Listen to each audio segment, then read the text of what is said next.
یزید کی لشکر جو امام حسین کے مقابلے میں آیا، امام حسین کے لشکر کی تعداد 72 تھی، تو یزید نے 22,000. مجھے بتائیے 72 کا 22,000 سے کوئی مقابلہ ہوتا ہے؟ عمر بن سعد نے پھر عبید اللہ ابن زیاد کو لکھا کہ 22,000 بندے تھوڑے ہیں، کچھ بندے زیادہ بھیج. تو عمر بن سعد کو عبید اللہ ابن زیاد کہنے لگے کہ تو پاگل تو نہیں ہو گیا، 72 کے لشکر کا 22,000 بھیجا، اور کتنا بھیجو؟ تو اس نے کہا تمہیں یہ نہیں پتا یہ لوگ کون ہیں؟ یہ مولا علی شیر خدا کی اولاد ہے. ان میں ایک ایک شخص ایسا ہے جو 1,000 کے مقابلے میں لڑنا جانتا ہے. تو یہاں کمزوری دکھائی جاتی ہے. ہمارے بچے سمجھنے لگے ہیں کہ یہ شاید کوئی ایسی داستان ہے، اور اس طرح کا ماحول ٹی وی پہ میں دیکھ رہا تھا، اس طرح کا ماحول بنایا جاتا ہے جیسے کوئی خوف ہے. یعنی واقع کربلا کوئی ایسا واقعہ جسے دیکھ کے خوف طاری ہو جائے، بچے راتوں کو ڈرے. وہ اکیلے درخت دکھائے جا رہے ہیں اور تیر دکھائے جا رہے ہیں. وہ یار کیا قوم کی تربیت کر رہے ہیں؟ واقع کربلا حوصلے کا نام ہے، دلیری کا نام ہے. سنیں بات اصل میں کیا تھی، بڑے ٹھنڈے دماغ سے میری بات کو سمجھیے گا. حضرت مولا علی شیر خدا کے بعد مسلمانوں کے متفقہ امیر بنے تھے حضرت امیر معاویہ. انہیں امیر کس نے بنایا تھا؟ امام حسن نے، حضرت علی کے بڑے صاحبزادے. حضرت امام حسن نے ان سے صلح کی، انہیں خلافت دی. اور صحیح بخاری میں نبی پاک نے فرمایا تھا میرا بیٹا حسن سردار ہے، جب مسلمانوں کی جماعتوں میں لہو بہ جائے گا تو حسن ان کی صلح کرا دے گا. وہ صلح امام حسن نے کرائی، جناب امیر معاویہ امیر بن گئے. حضرت امیر معاویہ رضی اللہ تعالیٰ عنہ بڑا پیار کرتے تھے نبی پاک سے، بڑا احترام کرتے تھے حضور کے خاندان کا. ان کی جو اجتہادی خطائیں ہیں وہ اپنی جگہ پہ موجود ہیں. چونکہ امام حسن نے ان سے صلح کر لی، لہذا ہم بھی ان کے بارے میں کوئی جملہ کہنے کے مجاز ہماری مجبوری امام حسن ہے. اس لیے کہ جسے امام حسن صحیح کہے پھر امام حسن کے ماننے والے کو اسے غلط نہیں کہنا چاہیے. حضرت امیر معاویہ رضی اللہ تعالیٰ عنہ کا جب وصال ہوا تو حضرت امام حسن پہلے ہی ان سے وصال کر گئے، آپ کو زہر دے دیا کہ آپ شہید ہو گئے. امام حسین موجود تھے تو یزید کے بارے میں لوگوں نے کہا جناب امیر معاویہ سے کہ یہ ٹھیک ہے، مناسب ہے اور بہادر ہے، دلیر ہے، وہ جو ہوتے ہیں نا خوش آمدی ٹولہ. تو حضرت امیر معاویہ کے گرد بھی کچھ ایسے لوگ تھے، انہوں نے آپ سے کہا کہ یزید کو نامزد کر دے. تو آپ نے یزید کو بلایا، حوالہ مجھ سے دیکھ لیجئے گا. بلا کے فرمایا کہ 3 بندوں کے سامنے اپنی خلافت پیش کرنا، اگر وہ تجھے مان جائیں تو امیر بن جانا، نہ مانے تو چپ کر کے گھر بیٹھ جانا. وہ 3 بندے کون ہیں؟ جناب عبداللہ ابن عباس، حضرت عبداللہ بن زبیر اور امام حسین رضی اللہ تعالیٰ. حر بن یزید ایک شخص تھا. حر بن یزید ایک مختصر سا لشکر لے کے اس نے امام حسین کو ایک جگہ پہ روکا، پھر دوسری جگہ پہ روکا، پھر لا کر تیسری جگہ پہ روکا. تو امام حسین نے فرمایا جگہ کون سی؟ رکھا حضور کرب و بلا. فرمایا بس یہی خیمے لگا یہی.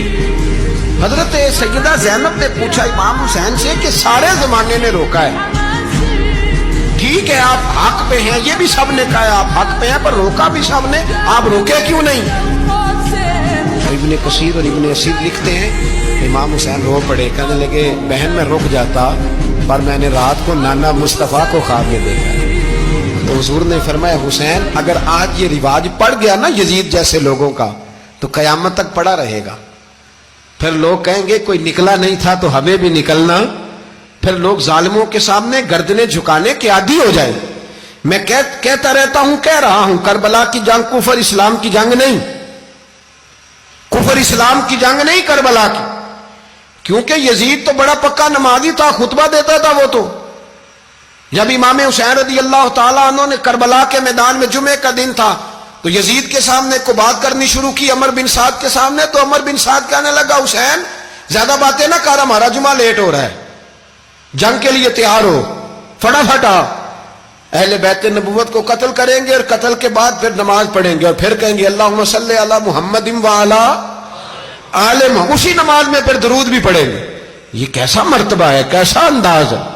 دوستی قاتل سے بھی، مقتول سے یارانہ بھی. امام حسین نے حر بن یزید امام حسین سے کہنے لگا مجھے حکم ہے آپ کو روکنے کا، آپ آگے نہیں جا سکتے. امام صاحب نے فرمایا وجہ؟ زمین اللہ کی ہے. اس نے کہا آپ بیعت نہیں کر رہے، یزید کی حالات آپ کے حق میں درست نہیں ہیں، آپ نہیں جائیں گے. امام روک گئے. ظہر کی نماز کا وقت ہوا تو حضرت علی اکبر امام حسین کے بڑے صاحبزادے انہوں نے اذان ظہر پڑھی تو حر بن یزید کے لشکر نے امام حسین کے پیچھے نماز ادا کی. کہا بھئی تم مقابلے میں آئے ہو نماز پیچھے پڑھتے ہو؟ کہا حضور مقابلہ تو تلواروں سے کر رہے ہیں پر ہمارا دل تو مانتا ہے نا کہ مصطفیٰ کا نواسہ بڑی شان والا ہے۔ حر بن یزید نے 3 نمازیں لشکر سمیت امام حسین کے پیچھے پڑھی ہیں، 3 نمازیں، ظہر اثر اور مغرب۔ پھر امام حسین کے سامنے شرائط پیش کی کہ آپ کو یہاں گھیر لیا گیا ہے، یہاں آپ بیعت کریں گے، یہاں جنگ کریں گے، 2 ہی باتیں۔ امام حسین نے فرمایا نہیں بھائی بیعت تو میں نہیں کرتا، اس کے علاوہ تم جو کہتے ہو میں کرنے کو تیار ہوں۔ اس نے خط لکھا، عبید اللہ ابن زیاد کو ایک بندہ دوڑایا پیچھے کوفے، چند میل پہ کوفہ تھا، کہا وہ نہیں مان رہے، کیا کرنا ہے؟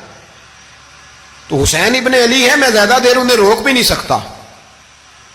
انہوں نے پیغام دیا حر بن یزید کو کہ کرنا کچھ بھی نہیں، ان کا پانی بند کر دو، بلیک میل کرو، کھانا پانی نہیں ملے گا، چھوٹے چھوٹے بچے ہیں خود ہی مان جائیں گے۔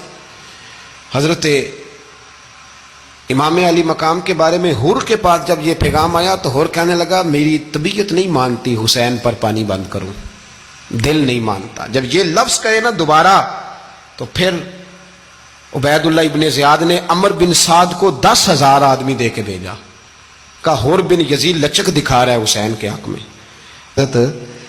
3 دن تک پانی بند رہا۔ 9 محرم کو عمر بن سعد نے اور لوگ بلائے۔ شمر ایک بڑا سخت آدمی تھا، سنگ دل بدبخت، جس نے حضرت علی اصغر کے گلے پر تیر مارا تھا، وہ اور لشکر لے کے آیا۔ رات کو کہنے لگا امام حسین رضی اللہ تعالیٰ عنہ سے کہ بس بڑا ہو گیا، یہ 9-10 محرم کی درمیانی رات، یہاں آپ جنگ کریں گے یا آپ بیعت کریں گے، 2 ہی باتیں۔ امام حسین اندر گئے، سیدہ زینب سے مشورہ کیا، باہر آئے، فرمایا بات وہی ہے جو پہلے دن والی ہے۔ امام حسین رضی اللہ تعالیٰ عنہ نے فرمایا بھائی بیعت تو میں نہیں کرتا، باقی جو تمہارا پروگرام ہے۔ شمر اور ابن سعد کہنے لگے پھر جنگ کے لیے تیار ہو جائیں۔ کیا انداز ہے امام حسین کا، فرمانے لگے کل جنگ کروں گا، مجھے پتا تو ہے جنگ کا نتیجہ کیا نکلنا ہے، 1 رات مجھے دے دو تاکہ میں کھل کے اپنے رب کی عبادت تو کر لوں۔ حسین نے جانا ہے، مجھے پتا ہے کل رزلٹ 72 اور 22,000 کا کیا 1 رات مجھے دو، میں مالک سے راز نیاز تو کروں، میں گویا اس سے پوچھوں تو صحیح کہ مالک میرے والد بھی شہید ہیں، بھائی بھی شہید ہیں، نانا کو بھی دکھوں میں دیکھا ہے، تو اب میری باری ہے تو مالک میں حاضر ہوں، مجھے موقع تو دو، اس لیے کہ میرے نانا نے بدر میں بھی ساری رات عبادت کی تھی، صبح مجھے موقع دو۔ اور دنیا کا اصول ہے جب کوئی موقع مانگتا ہے تو دیا جاتا ہے۔ یہ دونوں کہنے لگے کوئی موقع نہیں۔ حر بن یزید پیچھے سے بولا، کہنے لگا نہیں بدتمیزی نہ کرو، حسین کو موقع دو، تمہیں دینا پڑے گا۔ موقع دیا۔ حر بن یزید نے پھر منت کی، کہا حضور آپ مہربانی کرے مان جائیں۔ فرمایا ماننے والا کھاتا کوئی نہیں، یہ بڑا مشکل۔ سورج چڑھا، 10 محرم کا دن، جمعے کا وقت، جناب سیدنا امام حسین رضی اللہ تعالیٰ عنہ نے ریت پر سجدے کیے، لمبے سجدے، لمبی نماز۔ سورۃ الشمس کی آیات دوسری رکعت میں پڑھی تو سارا کربلا گونجنے لگا۔ کیا انداز تکلم تھا امام علی مقام کا۔ نماز مکمل ہوئی تو حر بن یزید عمر بن سعد اور شمر سے کہنے لگے واقعی حسین سے لڑو گے؟ پتہ نہیں کون ہے۔ قل لا اسألکم علیہ اجرا، تم نے نہیں پڑھا؟ الا المودۃ فی القربى، تمہاری آنکھیں بند ہیں۔ الحسن والحسین سید الشباب اہل جنہ، تمہیں نہیں پتا؟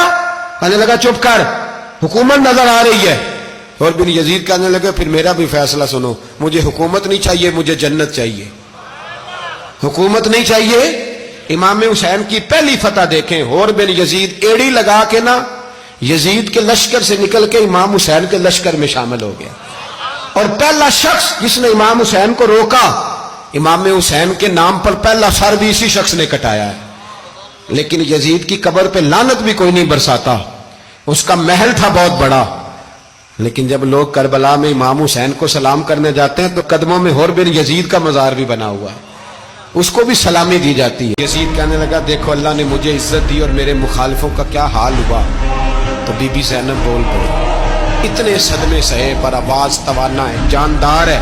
حضرت سیدہ زینب نے جب سنا نا کہ یہ کہہ رہا ہے کہ مجھے اللہ نے عزت دی، تو جناب زینب بولی، نعمان بن بشیر کہتے ہیں بی بی بولی، اتنے صدمے ہیں پر جناب زینب بولی اللہ اکبر، اس انداز میں بولی کہ پہلے قرآن مجید کی آیت پڑھی، کہنے لگی وَتُعِزُّ مَن تَشَاءُ، وَتُذِلُّ مَن تَشَاءُ بِيَدِكَ الْخَيْرُ إِنَّكَ عَلَىٰ كُلِّ شَيْءٍ قَدِيرٌ۔ اور پھر کہنے لگی یزید تو بکتا ہے، کہتا ہے کہ تو عزت والا ہو گیا، یہ تیری حکومت ہے، 4 دن گزرنے دے، تجھ پہ کوئی لعنت بھی نہیں برسائے گا، اور میرے بھائی کا قیامت تک ممبروں میں اور خطبوں میں ذکر ہوا کرے، وقت گزرنے دے۔